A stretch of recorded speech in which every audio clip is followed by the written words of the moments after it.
So considering that attackers and the victim both are in the same Wi-Fi network. First, we'll go inside the Metasploit Framework directory and make sure you follow the steps properly.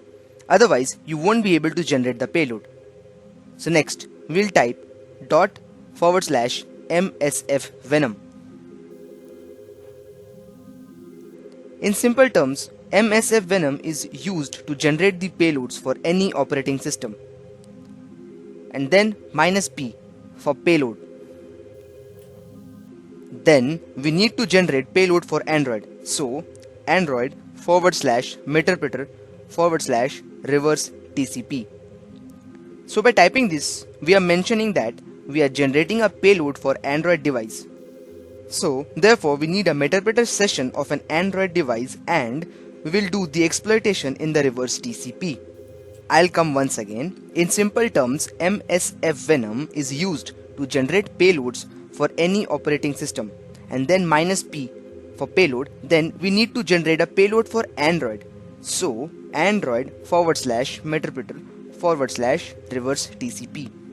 And so by typing this, we are mentioning that we are generating a payload for Android device. So we need a meterpreter session of an Android device, and we'll do the exploitation in the reverse TCP. Then we need to write lhost. So lhost is listening host.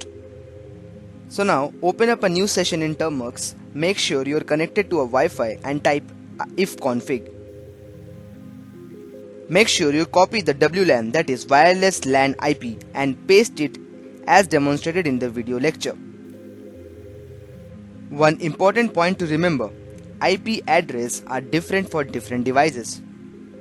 And one more important thing, if you are facing any problem in understanding LAN, WLAN or IP address, please go through the articles and reading materials attached in this course.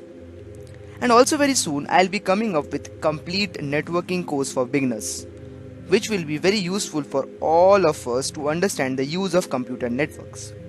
So coming back to our payload generation, after lhost is given, we'll write lport, that is listening port. We have a range of 65,000 ports available in our system. So we'll simply use any port number, say example 4444. And then type in -o for output and give the path, like where you want to save this payload in your device. So here I am using lport as 8080, -o for output, and then giving my location, like where I'll download this, where this test.apk will be generated. It will take a few seconds to generate. As you can see, the payload has been successfully generated. So we have completed this step 1. I'll come again, like after -o stands for the output and will give the path. Okay, so in this we have given the path as /SD card, and inside the SD card we have given the APK name like test.apk. So as you can see, the payload has been saved as SD card, inside SD card test.apk. Once you'll open up your internal storage, you'll find inside SD card test.apk have been generated. Now next we'll install MI Explorer. Search MI Explorer APK and install from uptodown.com. So basically MI Explorer is a comprehensive file management tool that helps you to work comfortably with all the files and folders on your Android. What's more, it has a clean and well designed interface that's also totally customizable. So once it is installed, that is MI Explorer, next we'll sign the APK.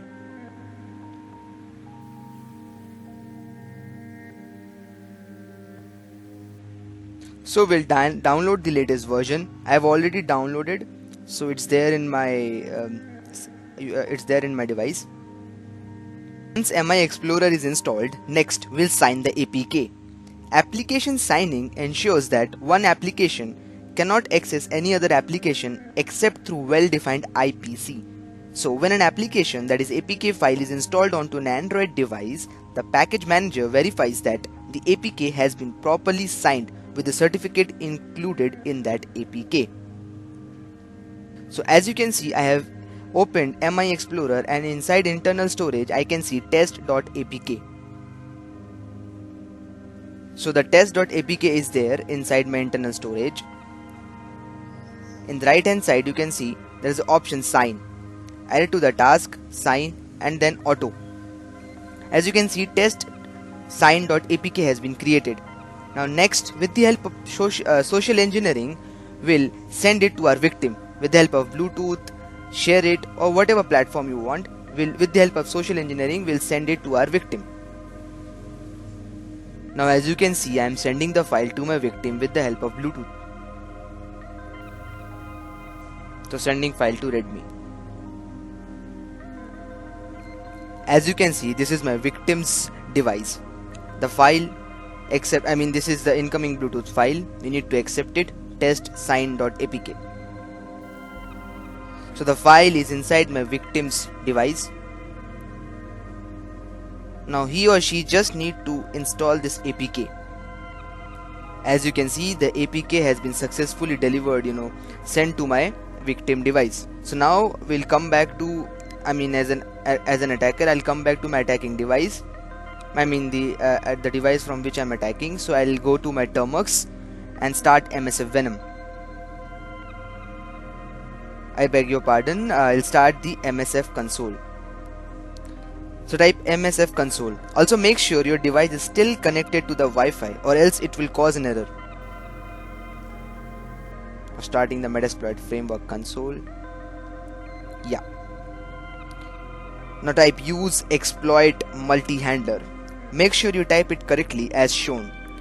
So this multi-handler ensures that it makes the connection between the attacker and the victim. And after this, if you forgot the command, then type show options. It will show you all the things required. Since we know, then we'll proceed with lhost and lport. Again, make sure the attacker and the victim are in the same Wi-Fi network. Now type set payload Android Meterpreter reverse TCP. Now set the lhost. So we'll quickly open up the session and we'll copy the WLAN IP address and paste it.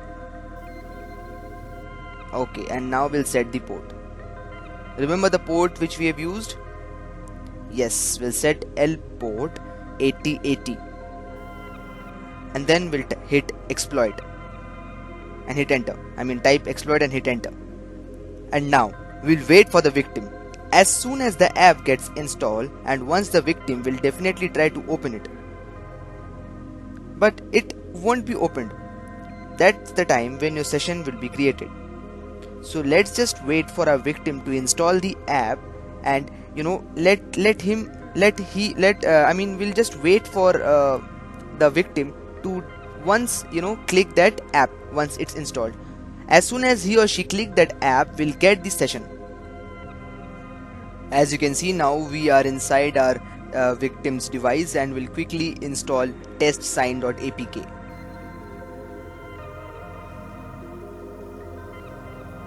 Most of the time it will pass the scanning as well. So as you can see, the app has been installed in my victim's device, but when he or she will try to open it up, it won't get opened, but a session will have been created in our from attacker's session. When we'll go back to our attacker's device, we'll see a session has been created. So now we are back in our attacker's device.